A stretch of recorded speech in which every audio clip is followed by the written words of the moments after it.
Hi everyone, you're with Lucy from Art Shed Angel, and I am so happy to introduce you to my steampunk range that Couture Creations has taken on. So you are able to buy them from Couture Creations suppliers. Now I'm going to be using some of my stamps today, and I'm also going to be using their beautiful alcohol inks. Please make sure you subscribe before you go any further if you like my videos. Now they have this beautiful applicator which has felt pads which are perfect for using with the alcohol inks. The first thing I'm doing is I'm using Yupo Paper. Now Yupo Paper is a synthetic paper that works beautifully with alcohol inks. I do show you other ways to use it, but this is the Yupo Paper. And first thing I'm doing is I'm putting down the alcohol blending solution, and that gives an area for these other inks to float on.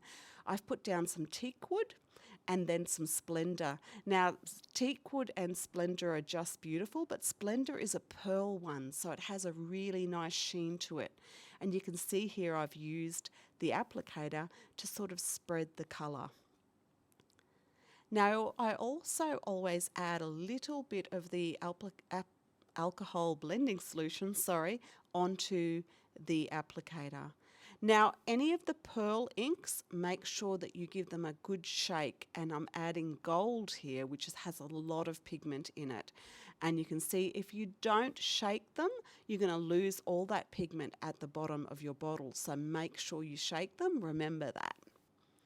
So you can see I'm just adding colour randomly, and I'm going to use a drinking straw. This is a metal one, and that helps blow the ink around.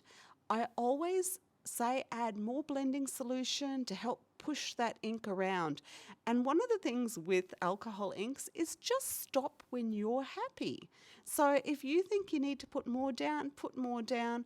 Don't go crazy because you don't want to end up really sticky. If it's too thick, it sometimes gets quite sticky. But this is perfect.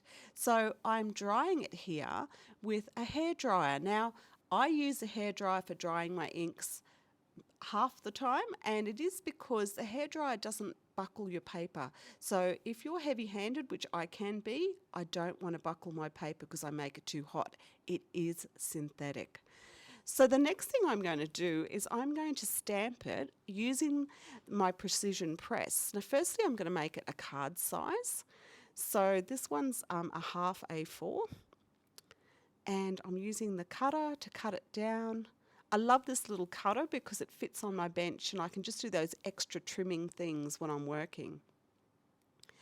So I've made it how I want it to be on the card, and I'm going to be using this beautiful precision press which is by Couture Creations, and it's very different to all the other ones you've used before because this one pushes downwards. It's not just a matter of a hinge, it's hinged and then it springs up and down. You'll see that when I'm stamping that it springs down.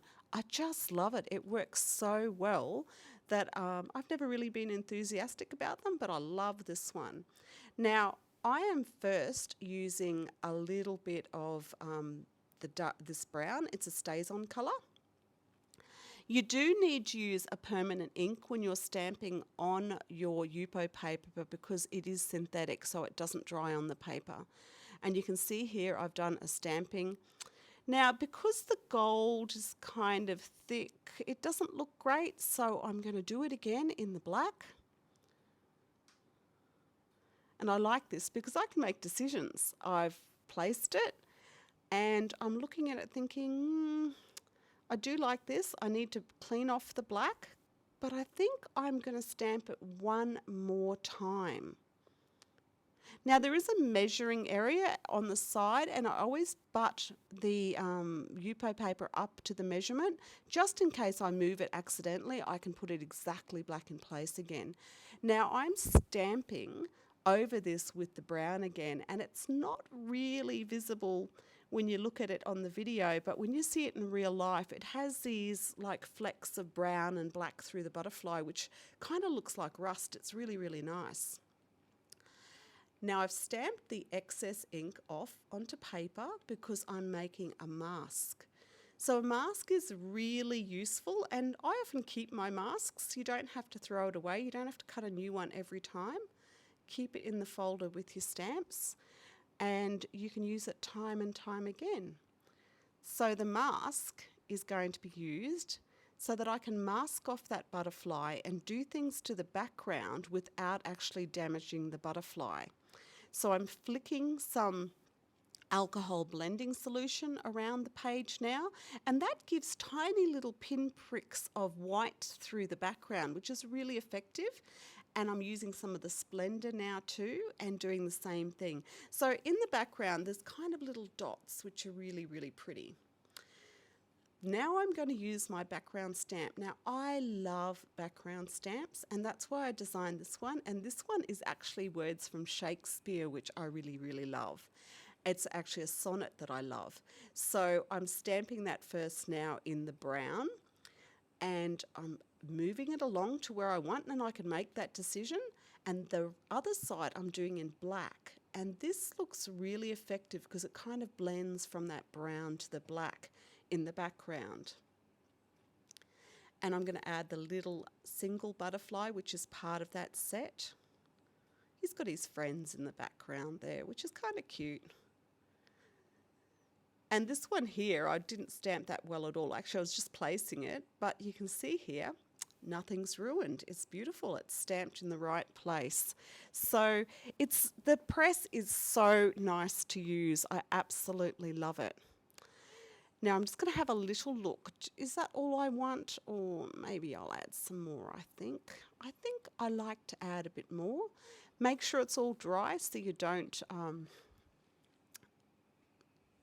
make it bleed if you touch the wrong spots.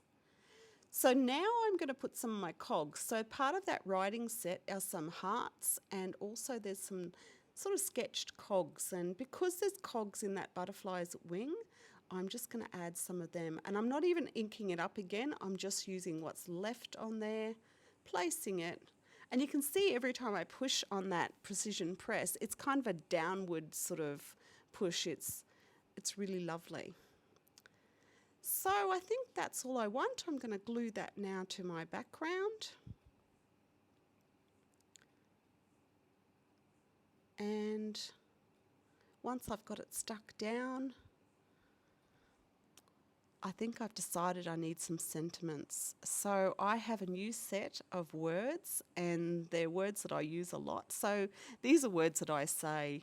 So live your dream, which is the one I'm putting on here, is something that I really believe. It's something I say often, and it's so great. I can make decisions about where to place it, and I'm just inking it up with the Stazon again. Now this is the beautiful thing. It stamped perfectly fine, but I didn't think it was dark enough, and this is what's great. If you stamp things twice sometimes, you get a nice, really dark. And you can see there it stands out so much better.